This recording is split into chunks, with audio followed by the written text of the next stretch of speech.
ხედავთ ძალიან დიდ ბრძოლას ეკლესიის მისამართით. ღმერთი სად იყო, როდესაც თქვა ბოროტებას ჩადიოდა ადამიანი? შეუძლია თუ არა ქრისტიანს და მართლმადიდებელს მიიღოს მონაწილეობა ჰელოვენის დღესასწაულში. რაც საეკლესიო ღვთისმსახურების გაშარჟებას, რაც საეკლესიო ღვთისმსახურების ან ტრადიციის, თქვა, საწინააღმდეგოდ მოქმედებას ნიშნავს, ეს ყველაფერი ცოდვაა ბუნებრივი. თუ ადამიანს არ წამს ღმერთის, ეს იგი არ იყოს თავისუფალი? ჭეშმარიტი თავისუფლება გახლავთ ის თავისუფლება, როდესაც ადამიანი ღმერთს უმორჩილებს თავის ნებას. აღუდექით წინ მშობლებსაც, თუ კი თქვენი შინაგანი მოთხოვნილებები არ მოდის ერთიანობაში მშობლების დარიგებას. სიყვარული ეგოიზმშია, სინამდვილეში არეული. იყო თუ არა პირველი რევოლუციონერი ლუციფერი? ღმერთთან თავის გატოლებას იცით ვინ ინდომებს? ვინც ცვლის მის მცნებას.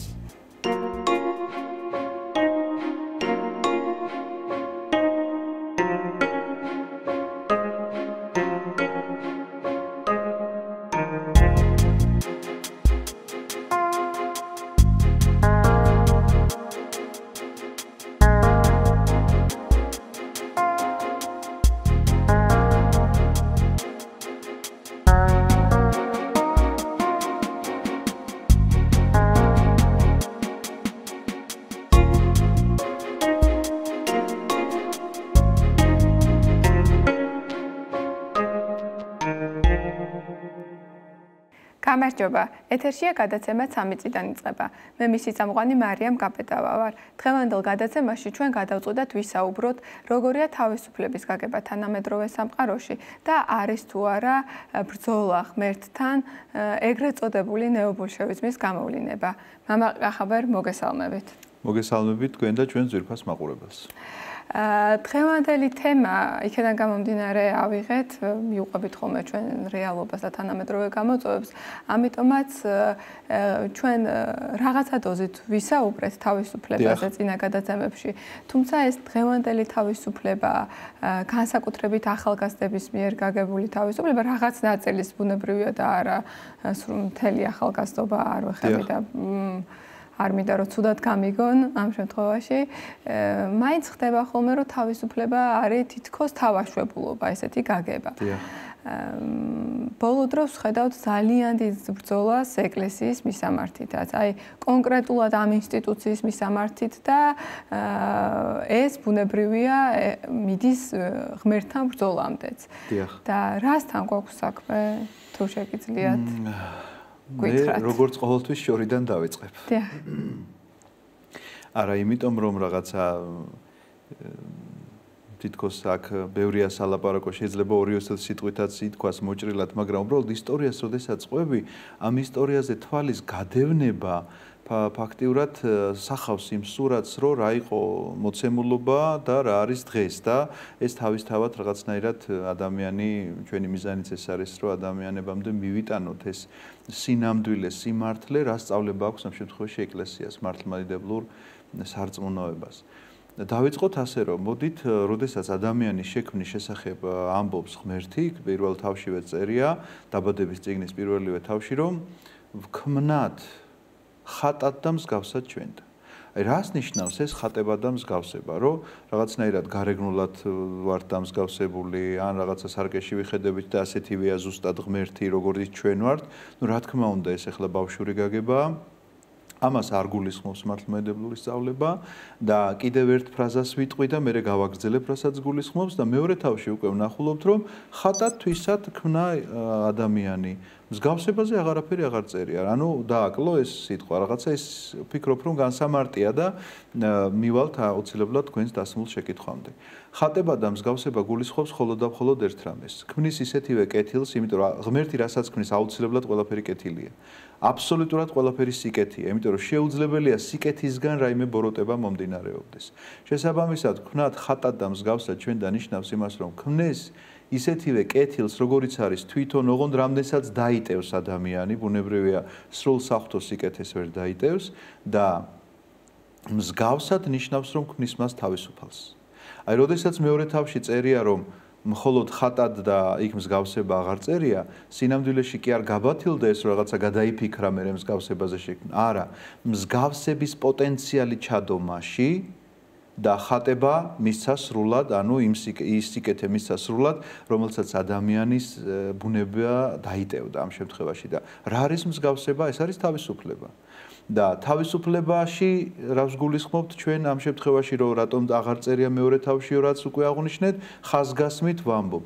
აღარ წერია იმიტომ რომ ეს თავისუფლება მან მისცა მას პოტენციალში, რომ ადამიანს აქვს ეს თავისუფალი არჩევანი.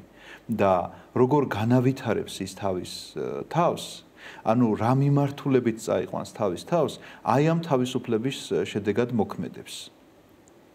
ეს თავისუფლება მისი ადამიანისა ძალიან ხშირად ჩვენ შეიძლება ახლა თანამედროვე სამყაროში თუ ძველში თუ ახალში არ აქვს მნიშვნელობა, დავინახოთ ასე რომ ვაიმე რაღაცა ბოროტულად იქნა გამოყენებული, ვიღაცისთვის ძალიან სასიკეთოდ იქნა გამოყენებული და ხშირადვე ისმის კითხვა რომ აი ღმერთი სად იყო, როდესაც თქვა ბოროტებას ჩადიოდა ადამიანი. ან თუ ამ სიკეთეს ჩადიოდა მხოლოდ მაშინ იყო მასთან და მე რაღაცნაირად ასე აი ეს კითხვები მოდის უკვე მომდინარეობს იქიდან, როდესაც ადამიანის სარწმუნოება ძალიან მერყევია. იმიტომ რომ როდის არის ჩემთან ღმერთი და როდის არ არის ჩემთან ღმერთი, ამის შესახებ თუ კი დასვავს ადამიანი კითხვას, უკვე შეცდომაშია, იმიტომ რომ ყველგან მყოფი ღმერთი როგორ შეიძლება ოდესმე შენთან არ იყოს. მაგრამ მოქმედებს თუ არა, ეს უკვე სხვა საკითხია. აი როგორც მოქმედებაზე წეგან ვთქვით რომ ხატებას და მსგავსების შესახებ რაც წერია ამ შესაქმის წიგნებში, ეს არის რომ მიეცა მას სიკეთე, მიეცა მას თავისუფლება, მაგრამ ეს თავისუფლება მან უნდა გამოიყენოს ამ სიკეთის განვითარებაში, რომ ეს სიკეთე უნდა გამრავლდეს მასში. როგორც წერია რომ მიწა რომელიც მიეცა მას დასამუშავებლად ერთი პირდაპირ მნიშვნელობით რომ 60 ბაღი მას უნდა დაემუშავებინა ნამდვილად, თუმცა კი ეს არ იყო ის ფიზიკური შრომა, რომელიც შეიძლება ტანჯვას გვრიდეს ადამიანს დღევანდელი გაგებით, არამედ რაღაც ერთგვარი სიამოვნება და შემეცნება იყო იმ ყოველივე შესაქმისა, რაც ღმერთმა შექმნა, მაგრამ ამავდროულად სულიერად იგულისხმება, რომ თვითონ მიწისგან არის შექმნილი და მან ადამიანმა ეს უნდა დაამუშავოს, რომ კეთილი ნაყოფი გამოიღოს. თუ არ დაამუშავებს, კეთილ ნაყოფს ვერ გამოიღებს. ამიტომაც ჭეშმარიტი თავისუფლება გახლავთ ის თავისუფლება, როდესაც ადამიანი ღმერთს უმორჩილებს თავის ნებას. და ღმერთის ნებას დამორჩილებული ადამიანი შეუძლებელია ბოროტებას იქმოდეს. იმიტომ რომ თუ საღვთო ნებას აღასრულებს, ის აუცილებლად სიკეთეს იქნებს. და თუ ადამიანს არ წამს ღმერთის, ესე იგი არ იყოს თავისუფალი? არა, თუ ადამიანს არ წამს ღმერთის და ამბობს რომ მე მინდა თავისუფლება, მაშინ უნდა დაგვიკონკრეტოს რისგან თავისუფლება უნდა მას. ანუ ადამიანი ამბობს რომ აი მე მსურს თავისუფლება. ვისგან ან რისგან თავისუფლება. ეხლა გასაგებია რომ ციხეში მჯდომია პატიმარი შეიძლება ამბობდეს რომ თავისუფლება მინდა რომ ციხისგან გამოვიდეს, მაგრამ აი ესეთი ადამიანი რომელიც რაღაცაზე მსჯელობს, უნდა დააკონკრეტოს რისგან.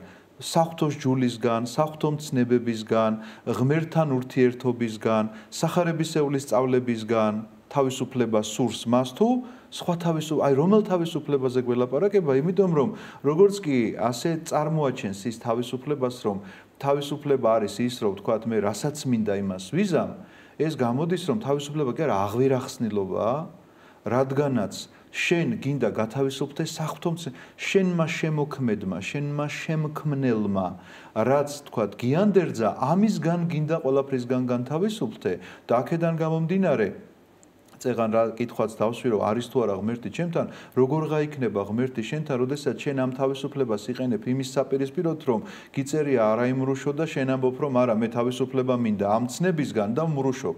გიწერია, რომ არ მოიპარო, მაგრამ თავისუფლება გირჩევნია შენ სხვა კუთხით, ამ კუთხით განავითარო, რომ საღვთო მცნებისგან გათავისუფლდე და მოპარვას იწყებ.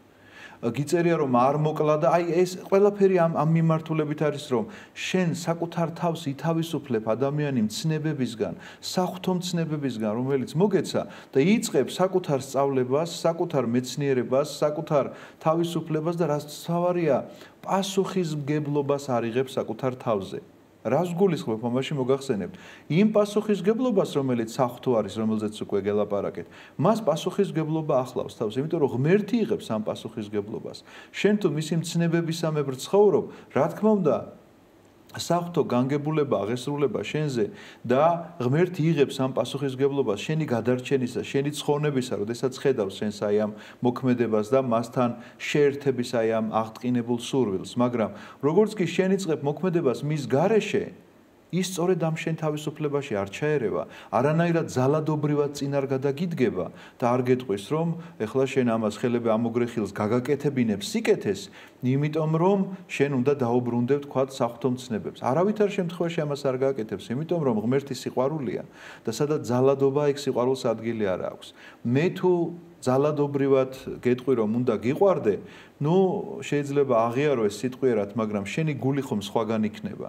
თუ შენი გული იმ რაღაცა აღვირახსნილობისკენ არის მიჯაჭვული იმისკენ რომ ან ლოთობით, მრუშობით თუ რაღაცა ქურდობით იცხოვრო ადამიანმა და აქეთკენ არის მთელი შენი გონება და სულიერი რაღაცა მხარე მიმართულიდან რაღაცა ნიჭებს ამისთვის იყენებ, როგორ განავითარო ეს რომ უკარგად როგორ მოიპარო და უკეთესად როგორ მოახერხო თქვა ღალატი, ამ შემთხვევაში ღმერთი რა თქმა უნდა არ მოქმედებს.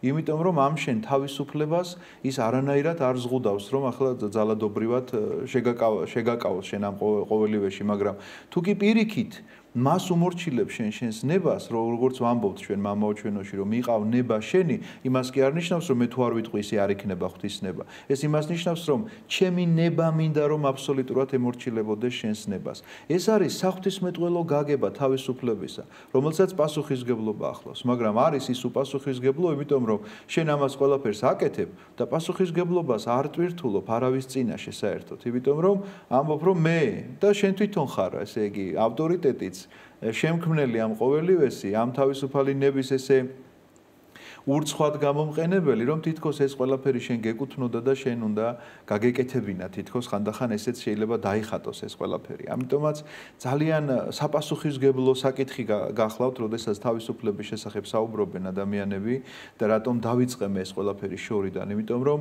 ღმერთმა ასე შევქმნა ჩვენს პოტენციალში ეს ჩადო მან, ეს ხატება სრულად როგორ შეიძლება გქონდეს ადამიანს, თქვა საღვთო სიკეთეები, როგორ შეიძლება დაიტიოს, მაგრამ პოტენციალი აქვს რომ გაიზარდოს ამ ყოველივაში. ის თავისუფლება, რომელიც ჩვენში არის ჩადებული, ეს თავისუფლება გახლავთ სწორედ ის ინსტრუმენტი, რომლითაც ჩვენ ამ სიკეთეში გაზრდის შესაძლებლობა გვეძლევა და არა სხვანაირად, არა პირიქით, რომ ეს თავისუფლება და თითქოს ის სიკეთე აბსოლუტურად სხვადასხვა მხარეა და ამიტომ ეს სიკეთე თავისით გაიზრდება და მე ამ თავისუფლებას როგორც მინდა ისე გამოვიყენებ, ორად იხლიჩება ადამიანი.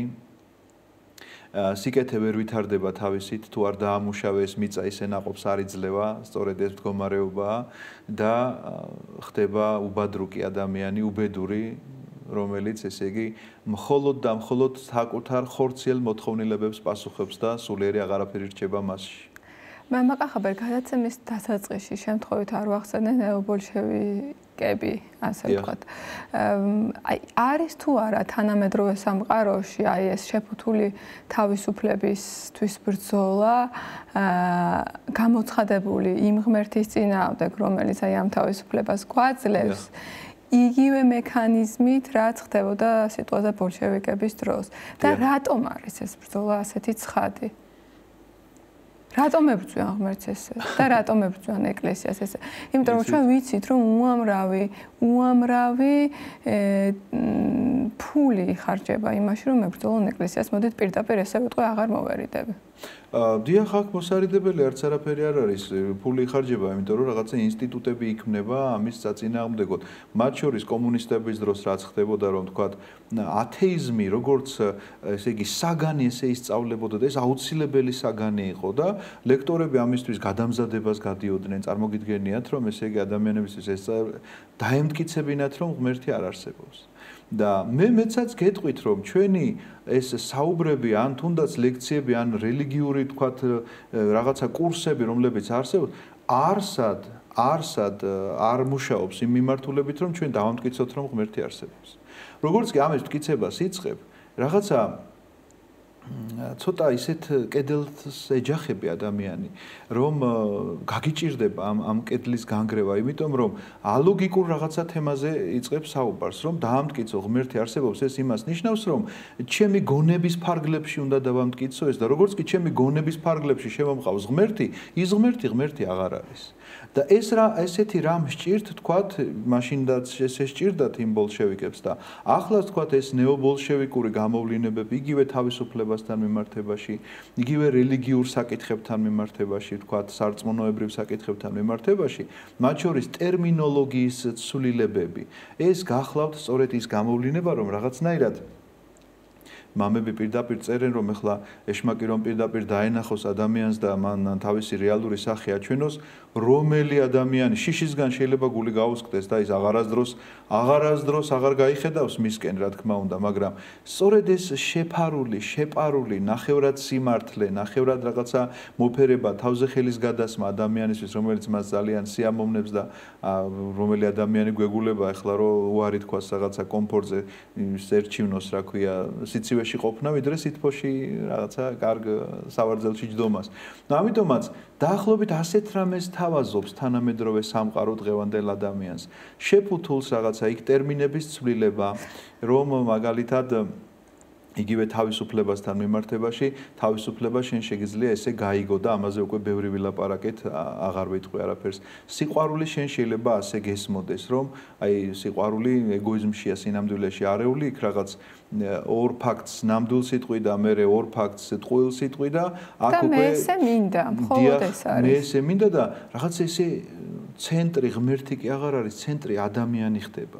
აი ამას თუ არ დაუკვირდით ჩვენ კარგად, როდესაც ამბობს მოციქული რომ ფხიზლად იყავით, მარადი ზღვიძარე იყავით, როდესაც ამბობს ამ ღვიძარებაში მithქვამს და კიდევ გავემეორებ რომ იმას კი არ გულისხმობს რომ ღამე არ დაიძინოს ადამიანი. ამ ღვიძარებაში გულისხმობს იმას რომ გონება გამუდმებულად უნდა გიმუშავებდეს, ყურადღებას უნდა აქცევდე რაღაცა გარკვეულ მოვლენებს, რომ ეს მოვლენები საით წამყვანებელია, თქვათ, მსოფლიოში მიმდინარე მოვლენებია ეს, შენს ირგვლივ რაღაცა, თქვათ, შენ იგივე რაღაცა უფრო პატარა მასშტაბით, შენ სამსახურში, შენს ოჯახში და მე შენს შინაგან მდგომარეობაში, იმიტომ რომ როგორც კი ამის ამოცნობა შეგიძლია რომ ეს მოქმედება ახლა ეგოისტურია და არა სიყვარულს კი არ ექვემდებარა, იმიტომ გაუბრაზდი შვილს რომ ესე იგი მე მჭირდებოდა ეს, ასე არ უნდა გაუბრაზდე შვილსაც კი. საკუთარ თავსაც კი არ უნდა გაუბრაზდე ასე რომ შენ გჭირდებოდა თურმე ეს რაღაცა სადღაცას წარმოსაჩენად ან რაღაცა ამ საქმის გასაკეთებლად. ერთადერთი ის გაბრაზებას და მრისხანებაც კი რომელზედაც წერია რომ განრისხდებოდეთ და ნუ სცოდავთ, ეს არის ფსალმონის სიტყვები, ეს იმას კი არ ნიშნავს რომ ესე იგი მრისხანება არის გამართლებული. გამართლებულია მხოლოდ და მხოლოდ იმ შემთხვევაში თუ ეს ეგოისტური არ არის.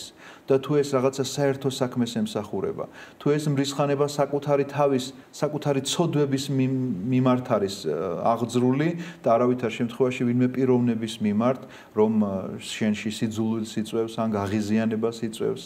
იმიტომ რომ აი ეს ძალიან ხშირად ერევათ და ეშლებათ ადამიანებს. ამიტომ ეკლესიაშიც კი შეიძლება დაგხვდეს ესეთი სწავლება ვიღაცამ ასე გითხრას, რომ ეხლა აქ ესეთი ფორმით როგორ შემოხვედი და გაგაგდოს გარეთ და ამ დროს რო ეთქვა უფრო წნარად და ლამაზად მე შეიძლებოდა ხვალ უკვე სხვა ფორმაში მოვსულიყავი ამ ეკლესიაში და დავრჩენილიყავი კიდეც ამ ეკლესიაში, მაგრამ მისმა ამ უხეშობამ, მისმა ამ გამოხატულებამ, რომელიც სიწმინდეს იცავდა, გამოიწვია ის რომ მე წავედი და აღარასდროს აღარ მომიბრუნდება აქული. ამაში რა თქმა უნდა ყველანი ვცოდავთ მორწმუნეების და ნუ მორწმუნეებზე ვსაუბრობ და სასულიერო პირებიც, იმიტომ რომ შეიძლება რაღაცა ვერ მოზომო ხშირად, შეიძლება რაღაცა ვერ გააკონტროლო შენი სიტყვა ან ტონალობა და ვიღაცისთვის ეს აღმოჩნდეს დამაბრკოლებელი და ამიტომაც არის ამ სიფრთხილის შესახებ ლაპარაკი, რომ ნებისმიერი მოქმედება ეს იქნება მხილება, ეს იქნება რაღაცა მიმართვა, ეს იქნება დამოძღვრა, არ უნდა იყოს აღძრული შენი ეგოისტური რაღაცა გრძნობების დასაკმაყოფილებლად, რომ ეხლა მე თურმე კარგად ვლაპარაკობ და მოდი ამიტომ ვილაპარაკებ ეხლა ისეთებს, რაც არ ვიცი, ან რაც წმინდა წერილიდან არ მისწავლია და ეხლა რაღაცა ჩემს აზრებს გამოვფენ აქ. ამიტომაც უნდა იყოს ყველაფერი ეს თანხმობაში წერილთან, მამების სწავლებასთან და ამ შესაბამისობაში ადამიანი აღწევს სწორედ იმ სიმაღლეს, საიდანაც უკვე კარგად ჩანს რა არის ჭეშმარიტი და რა არის ცრუ. ის ნეობოლშევიზმი, რომელიც თქვენ ახსენეთ, რომელიც ცრუ სწავლება შეიძლება შემოგთავაზოს მან, აბსოლუტურად ყველაფერს ამას, ესე იგი, ამას რაღაც სურათს კარგად წარმოაჩენს, როდესაც შენ საკუთარ თავს უკვირდები და ამ შემოთავაზებებში იწყებ მოკლედ როგორც ხეები ნაყოფის მიხედვით იცნობა ამის განსხვავებას და აღქმას და გამიჯვნას, რომ ეს არის და ეს შავია და ეს თეთრია. მამაკახაბა, რა გისმენთ ახლა შეეხეს თქვათ შულთან მიმართებაში ურთიერთობასაც, შეეხეთ თანამედროვე გამოწვევებსაც ამ ეგოიზმთან და ასე ვთქვათ ამ საკითხებთან მიმართებაში, თუმცა აი ესეთი შეკითხვა დამებადა ამ ყველაფრის მოსმენის ფონზე. ბოლო დროს ძალიან ბევრჯერ ვიხილეთ ჩვენ მსგავსი მოწოდებები, რომ აღუდექით წინ მშობლებსაც, თუ კი თქვენი შინაგანი მოთხოვნილებები არ მოდის ერთიანობაში მშობლების დარიგებასთან, ასე ვთქვათ. მე ცოტა რბილად ვთქვი. აი რამდენად სწორია მსგავსი ტიპის თავისუფლება თანამედროვე ადამიანისთვის, მაშინ როცა თქვენ საუბრობდით, რომ ცნებებისგან არ უნდა გავთავისუფლდეთ, რასაც გვეუბნება და გვასწავლის ღმერთი. პირდაპირ მნიშვნელობით ცნებისგან განთავისუფლება არის ეს, იმიტომ რომ ცნებაში გიწერია, რომ პატივიეც დედასა შენსა და მამასა შენსა, რათა დღეგრძელი იყო ქვეყანასა ზედა. ეს მცნება, რომ ჩვენ მოგვეცა, იქ არ არის სხვათა შორის მითითებული როგორ მშობელს უნდა სცე პატივი. და იცით რატომ არ არის მითი? იმიტომ რომ ყველანაირს არა გაქვს სხვა უფლება. ამიტომაც ნახეთ რა საოცრად არის გაყოფილი თვითონ 10 მცნება. 10 მცნება ყველას გონია რომ ორ ფიცარზე დაწერილი რადგან არის, ეს არის რომ ერთგან 5 დაწერეს, მეორეგან 5 დაწერეს. სინამდვილეში ეს ასე არ არის. ერთ ფიცარზე ეწერა 4 მცნება და მეორე ფიცარზე ეწერა 6 მცნება. მიზეზი ის გახლავთ, რომ პირველი 4 მცნება ეხება ადამიანის ურთიერთობას ღმერთთან და მეორე ეს ნაწილი, ანუ მე-5-დან მე-10-ს ჩათვლით, ანუ ეს 6 მცნება ეხება ადამიანის ურთიერთობას ადამიანთან. და აი ამ მეორე ნაწილის პირველი მცნება რა არის? მშობლებთან ურთიერთობით იწყება ეს ყველაფერი. იქ მე ხო არ ჩამონათვალე, არ იმრუშო, არ იპარო, თქვა, არ მოკლა, ცილი არ წამოდა ასე შემდგომ. მაგრამ პირველი რა არის? ამას ხომ უდიდესი მნიშვნელობა აქვს. ხო შეიძლება დაიწყებულიყო რომ ძიმეცოდვა და არ მოკლა კაცი. ცილი არ დასწამოა და არა, ამაზე არ არის ლაპარაკი. პატივიეც დედასა შენსა და მამასა შენსა. ეს არის ძალიან მნიშვნელოვანი ცნება. და ამ ცნებისგან გათავისუფლება არის ის, როდესაც მშობლების წინააღმდგომას ურჩევენ. ასე წერს პირდაპირ მოციქული, რომ მეორედ მოსვლის წინ იქნებიან თავხედნი, ლაღნი, მშობლების უყვარული უპატივცემულონი. ეხლა ვიღაცამ შეიძლება იფიქროს გვისმენდეს და იფიქროს თუნდაც ახალგაზრდებმა, რომ იქნებ არ იცის ჩემ მშობელმა, იქნებ სადღაც ჩარჩა ძველ შეხედულებებში. აი მაშინ სიმართლე სად არის? ჩვენ ამას ასე უნდა შევხედოთ, რომ თუ კი თქვათ, შენ საეკლესიო სწავლებით სულდგმულობ და მართლმადიდებელი ადამიანი ქვია, შეიძლება საერთოდ არ ეთანხმებოდე შენი მშობლისა, იმიტომ რომ შენი მშობელი შეიძლება საერთოდ არ იყოს ამ მიმართულებით, ან ეკლესიური არ იყოს, ან კიდევ საერთოდ ფიქრობდეს რომ ღმერთის არსებობას ეჭქვეშ აყენებდეს და ასე შემდგომ. ეს იმას კი არ ნიშნავს, რომ ამაში დაუჯერო. აქ საუბარი სულ სხვა რამეზეა. რომ პატივი უნდა სცე მას. ის შენი მშობელია და თუ მშობლის პატივისცემა არ გაგაჩნია, როგორ შეიძლება შენ ღმერთს სცემდე პატივს? მე დარწმუნებული ვარ, რომ ბარბარეს, წმინდა ბარბარეს, ქალწულ მოწამე ბარბარეს, რომელსაც საკუთარმა მამამ მოკვეთა თავი, მიუხედავად ამისა, რომ ბარბარე მას არ ეთანხმებოდა, იქ უპატივცემულობის გამო კი არ ეთანხმებოდა. არ ეთანხმებოდა რაღაცა მისი იდეოლოგიაში, ვთქვათ ის, რომ ის კაცი წარმართი იყო და რაღაცა წარმართობას გადაგებდა, მაგრამ ამ შემთხვევაში ქალწულმოწამეა ის და თავის სარწმუნოებით ავსებული, რომელიც ყოვლადწმინდა სამება ღმერთს გადაგებს, აი ეს შეუთანხმებლობაა და არაუპატივცემულობა. შეუთანხმებლობა ახლა მეც სასულიერო პირი ვარ და შეიძლება რაღაცაში არ ვეთანხმებოდე ჩემს მშობლებს, ავიცი ჯერ არ მქონია ასეთი, მაგრამ ყოველ შემთხვევაში რაღაცაში შეიძლება ვერ დავეთანხმო, რომ არა, მე ვფიქრობ, რომ ასე სჯობს, მაგრამ ეს იმას კი არ ნიშნავს, რომ მე პატივისცემა არ აღუდგე წინ და რაღაცა ესე იგი მივმართო ამის გამო პოლიციას და ან ჩავრიო ამაში ახლა მთელი მეზობლები და მეგობრები რომ ესე იგი გაარკვიონ და გაარჩიონ ჩვენი საქმე, ეს არის მშობლის უპატივცემულობა და არაფრით არ შეიძლება. მძიმე ცოდვა და მძიმე სასჯელი მოსდევს ამას. მცნებაში ხომ ასე არის დაწერილი და ძველაღთქმის კანონებში რამდენჯერმე არის გამეორებული დედის და მამის შეურაცხყოფელი. ქვით ჩაქოლეთო. აი ესეთი მკაცრი განაჩენია. მამა კახაბე იყო თუ არა პირველი რევოლუციონერი ლუციფერი?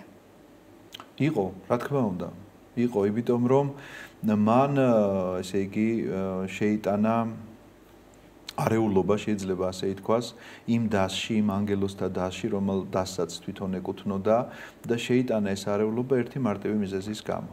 რომ მოინდომა შეესწორებინა ღმერთისთვის. ანუ თითქოს მან მასზე მეტი იცოდა, ან ჩვენ ესე რაღაცა განგვიმარტავდნენ ხოლმე უფრო ახალგაზრდები რო ვიყავით, მაშინ მახსოვს ახალმოსულები ეკლესიაში, რომ აი როგორ მოხდა ანგელოზის დაცემა, როდესაც გვაინტერესებდა ეს საკითხი, გვეუბნებოდნენ, რომ მან მოინდომა ღმერთთან თავის გატოლება. სინამდვილეში ეს ფორმულირება აბსოლუტურად სწორია. ღმერთთან თავის გატოლებას იცით ვინ ინდომებს? ვინც ცვლის მის მცნებას. ეს არის ძალიან მარტივი ჭეშმარიტება. 2x2=4-ის ფორმულა არის, პირდაპირ შემიძლია გითხრათ და რატომ? თუ კი ღმერთი გეუბნება რომ შენ პატივი უნდა სცე შენს დედას, აი ხა მცნებაზე ვილაპარაკე და მცნება არის მოცემულობა ასეთი რომ შენ უნდა სცე პატივი შენს დედას და მამას, ასე გითხრა ღმერთმა და შენ თუ ამბობ რომ არა წინ უნდა აღუდგე მათ, ეს იმას ნიშნავს რომ მე ღმერთს თავს ვუტოლებ, იმიტომ რომ ასე კითხვა ღმერთმა, მაგრამ მე უკეთ ვიცი.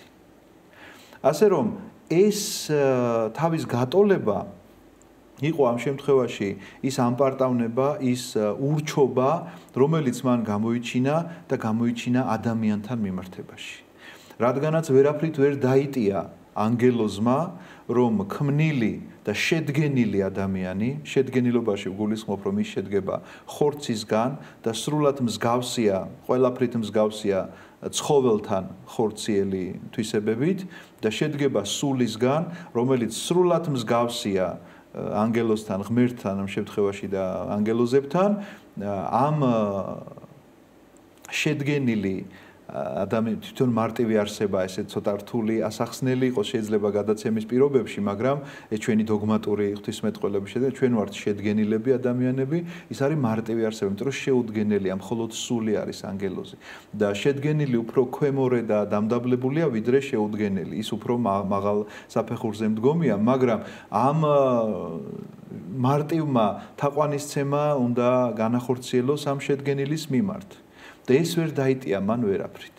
და ამაზე რაღაცნაირად მოხდა ეს ჯანყი, როგორც შეიძლება ასე ჩვენ მიწიერი ენით ავხსნათ, მოხდა ეს ჯანყი და მარტივი რამის გამო, იმიტომ რომ ღმერთი რომ განკაცდა და მან კაცობრივი ბუნება შეიერთა სამარადჟემოდ, ისე კი არა, რომ თქვა დროებით ამ ქვეყანაზე სანამ არა, ზეცად ამაღლდა ეს კაცობრივი ბუნებით და ეს იხილეს მოციქულებმა და ეს ჩვენი სწავლებაა, რომ დაждდა მარჯვენით ღვთისა და მამისა ადამიანური ბუნება დაждდა.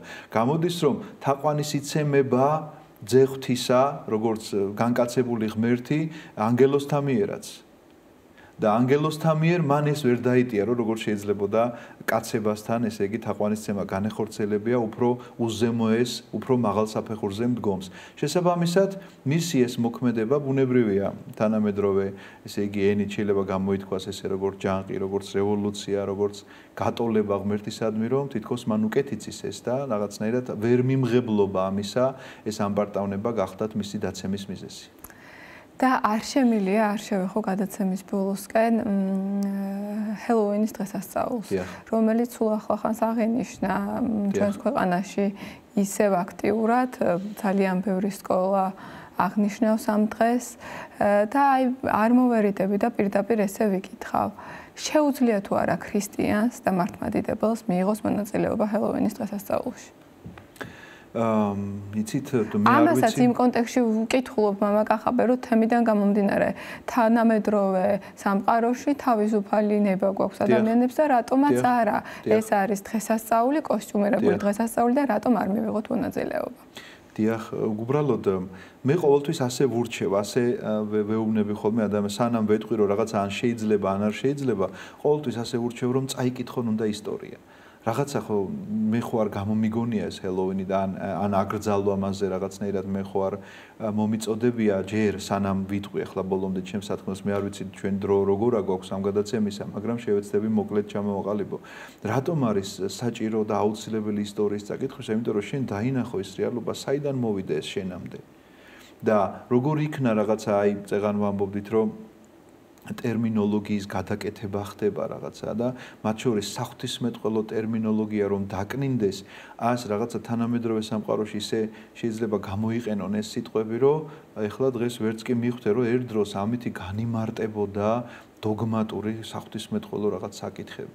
ამიტომაც ეს დაკნინება გახლავთ სწორედ ის რომ ადამიანი ხშირად რაღაცა ბოროტი ადამიანის ხელით ძალიან ხშირად ცდილობს რომ დაარღვიოს ურთიერთობა ღმერთსა და ადამიანს შორის, დაარღვიოს რაღაცა სიწმინდე და ტრადიცია, რომელიც ესე იგი ისე ათქვიფოს ერთმანეთში, რომ ადამიანები აბსოლუტურად გაუგებრობაში აღმოჩნდნენ. ჩვენ თუ წავიკითხავთ ამ დღესასწაულის ისტორია, საიდან დაიწყო, როგორ დაიწყო, ძალიან საინტერესოა მინდა გითხრათ. ეს იყო შუა საუკუნეებში ირლანდიაში რაღაცა ადგილობრივი ტომები რაღაც თავის ხალხურ რიტუალებს აღასრულებდნენ, მაგრამ როგორც კი დაიწყო მისიონერობა, როგორც კი მართლმადიდებელი ბერები დაიწყეს იქ შესვლა და ქადაგება, დააწესეს ყოველთა წმინდათა ხსენების დღე და ეწყობოდა ძალიან დიდი ლიტანიობა. დიდი ლიტანიობა, რა თქმა უნდა, შესამოსელებით, დადიოდნენ ხატებით, ჯვრებით, დადიოდნენ და აღასრულებდნენ ამ საღვთისმსახურო მოკლედ გალობით და აღასრულებდნენ ღვთისმსახურებას. და ამას ერქვა, რა თქმა უნდა, ყველა დღესასწაული საღამოს მწუხრით იწყება და მწუხრზე ხდებოდა ეს ლიტანიობა. აი შებინდების დრო გახლავთ მწუხრის დრო. ამის შემდგომ იყო მიცვალებულთა დღე, ყოველთა წმინდათა ხსენების შემდგომ იყო მიცვალებულთა ხსენების დღე და აღესრულებოდა ასევე ღვთისმსახურება მიცვალებულთა სულის მოსახსენებლად. ეხლა ის ადგილობრივი რაღაცა ტრადიცია, რაღაც ხალხური, წარმართული ტრადიცია, ეს წმინდანების ეს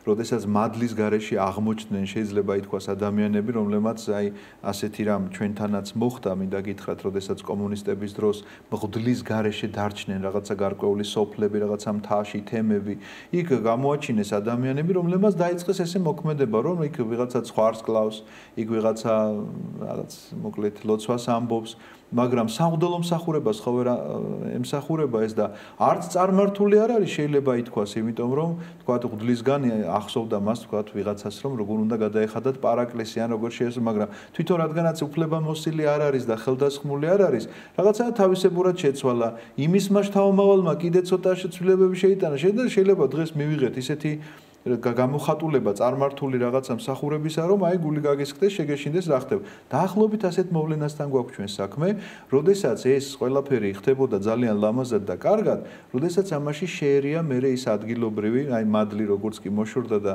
ქადაგება შეწყდა რაღაც გარკვეულ ადგილებში და მინდა გითხრათ რომ ეს ადგილი ამერიკა იყო, სადაც ჩამოყალიბდა ეს საკითხი და სწორედ ამიტომ საღამოობით რატომ ხდება, იმიტომ რომ წუხრის ჟამი იყო ეს ყველაფერი და ყოველთა წმინდათა, ოღონდ ეს არის უკვე გაშარჟებული, რომ ისინი კოსტიუმირებულ რაღაცა შოუებს დგამენ, როგორც თქვა სასულიერო პირები ამ შემთხვევაში შემოსილები რო გამოდიოდნენ, ის მათი შესამოსელი ამ შემთხვევაში გაშარჟება მოხდა მათი. ის რომ თქვა გარდაცვლილების სულის აღნიშვნა იყო მეორე დღეს, ეს ყველაფერი შეაერთეს ერთად და ამიტომ გააკეთეს თითქოს რაღაცა ძალიან ბევრი ესეთი კოსტიუმი გახლავთ ისეთი რომ ადამიანის ფორმა არ აქვს, ცოცხალი ადამიანის ფორმა არ აქვს, გარდაცვლილი, ჩონჩხი, სისხლი და ასე შემდგომ და ასე შემდგომ. და რქებიც სამწუხაროდ. დიახ, ასეთი გახლავთ მოკლედ, ძალიან მოკლედ, რაც შემეძლო ამასთან დაკავშირებით, მე თქვა და თუ ამას ყველაფერს დაწვრილებით წაიკითხავს და გააცნობიერებს, თქვა მშობელი, ახლა ბავშვი მოვიდა და მეკითხება.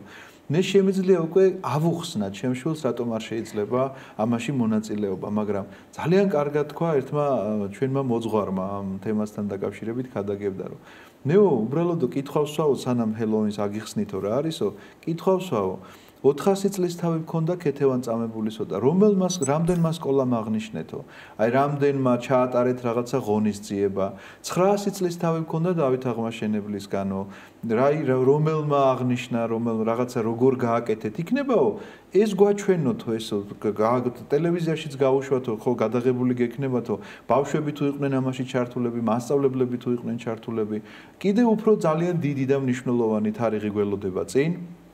ეს არის შემდგომი წელი 2026 წელი, ეს გახლავთ 1700 წლის თავი საქართველოს სახელმწიფოებრივი, ესე იგი გაქრისტიანებისა, მინდა გითხრათ, წმინდა ნინო რომ შემოვიდა და მოინათლა მეფე მირიანი და დედოფალი ნანა და გამოცხადდა ქრისტიანობა სახელმწიფო რელიგიად. აი ეს თარიღია.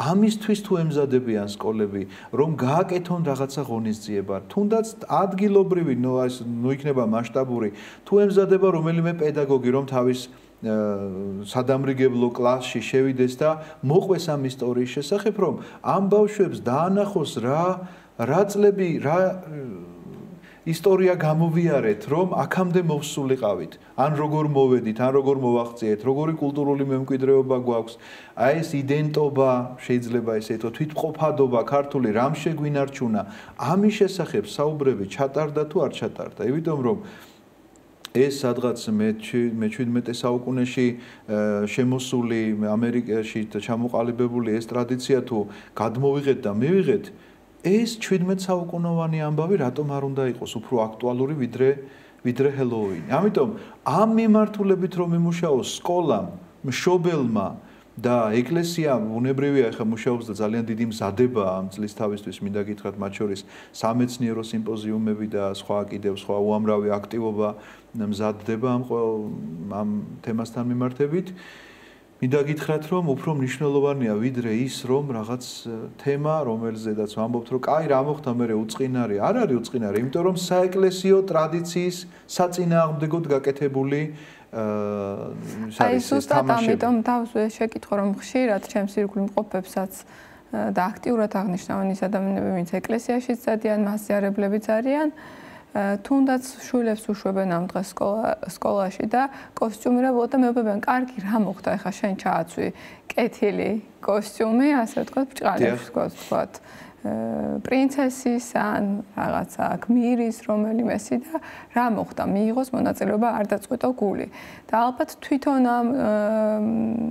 ამ პროცესში მონაწილეობის მიღება უკვე ნიშნავს სოდოს და არ აქვს მნიშვნელობა თქვათ როგორი კოსტიუმით იქნება მისული ბავშვი ამ ნამდვილად ასე არის რადგანაც უკვე აღნიშნე და კვლავ გავიმეორებ რაც საეკლესიო ღვთისმსახურების გაშარჟებას რაც საეკლესიო ღვთისმსახურების ან ტრადიციის თქვათ საწინააღმდეგოდ მოქმედებას ნიშნავს ეს ყველაფერი ცოდვა აბუნებრივი იმიტომ რომ ეს კოსტიუმერული რაღაცა მსვლელობა და ეს საღამოხანი გახლავთ სწორედ იმ წუხრის მსახურების ყოველთა წმინდანთა ხსენების წუხრის მსახურების გაშარჟება და დაცინვა და უარყოფა სიწმინდისა ამიტომაც რა თქმა უნდა ბუნებრივია რომ არ არის სასურველი რომ ამაში ადამიანი მონაწილეობას ღებულობდეს მაგრამ უფრო ამ კუთხით კვლავ მინდა დაინახოს ჩვენმა საზოგადოებამ ეს რომ მოდით ეს რაც ჩამოვთვალე ახლა წმინდა ქეთევანი, წმინდა დავით აღმაშენებელი, მოდი 1700 წლის თავის შესახებ გავაკეთოთ რამე კარგი და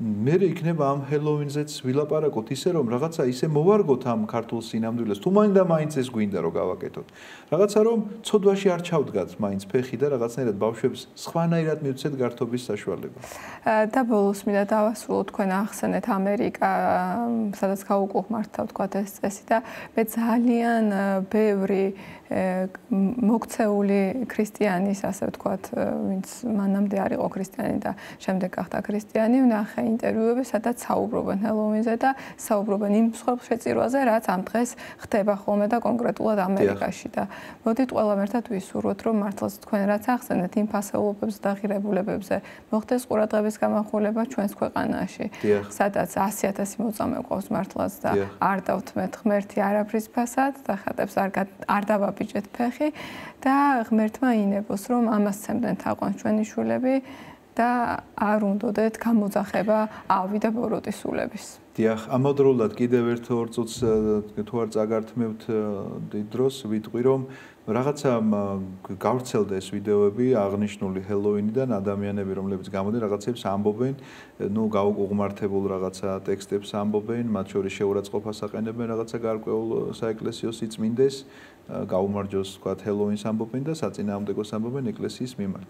და მინდა გითხრათ ასეთი რამ რომ ჩვენს ეკლესიურ საზოგადოებას მინდა მოუწოდო. რა რომ ამ ადამიანებთან ლანძღვისენით ლაპარაკი არ შეიძლება. როგორც კი იწყებ შენ რომ სად გაიზარდე და ასეთი ხარ და ისეთი ხარ და ცუდი ხარ და უზდელი ხარ, იცით რა, ასე შედეგს ვერ დავაყენებთ. თუ არ გაგიჩნდა ნამდვილი თანაგრძნობა, რაც ჭირს იმ ადამიანს, ჯერ რაღაცა საშინელი ისა აქვს, მინდა გითხრათ. რაღაცა კოსტიუმი მორგებული და მე ამბობს ძალიან დიდ გრეხელობას. და ეხლა წარმოვიდგინეთ, რომ ეხლა თუ ადამიანი ხარ, როგორ შეიძლება არ გეცოდებოდეს ძირს დავარდნილი კაცი. ეხლა სულიერად დრო ვიღაცა დავარდა ძირს, ის არ შეიძლება არ გეცოდებოდეს და მას ამიტომ ძალიან ვთხოვ ჩვენს ეკლესიურ საზოგადოებას, რომ ვინც არ მოსულა თქვათ ჯერ თქვენ შეგნებამდე, მათ ამოყვანას, მათ ფეხზე წამოყენებას, ლანძღვით, გინებით და ჩხუბით თავი დაანებეთ. თუ არ შეგიძლიათ თავშეკავება, საერთოდ ნურაფერს ნუ დაწერთ და ნურს კომენტარს გააკეთებთ. და თუ შეგიძლიათ სიყვარულის გამოხატულება ასეთია, რომ ღვთის წინაშე უნდა ილოცო მისთვის, რომ გაეხსნას ამ ადამიანის გონება, შევიდეს მასში საღვთო სინათლე და სითბო მის გულში, რომ სულ ცოტა კრეხელობები მაინც აღარ ილაპარაკოს, თუ თქვათ იმას არ დაიწყებს ახლა აქტუალურ რაღაცა საეკლესიო თემებში ჩაღრმავებას. დიდი მადლობა მამა კახაბერ. ასეთი იყო ჩვენი დღევანდელი გადაცემა, მე ერთი კვირით გემშვიდობებით ნახვამდის.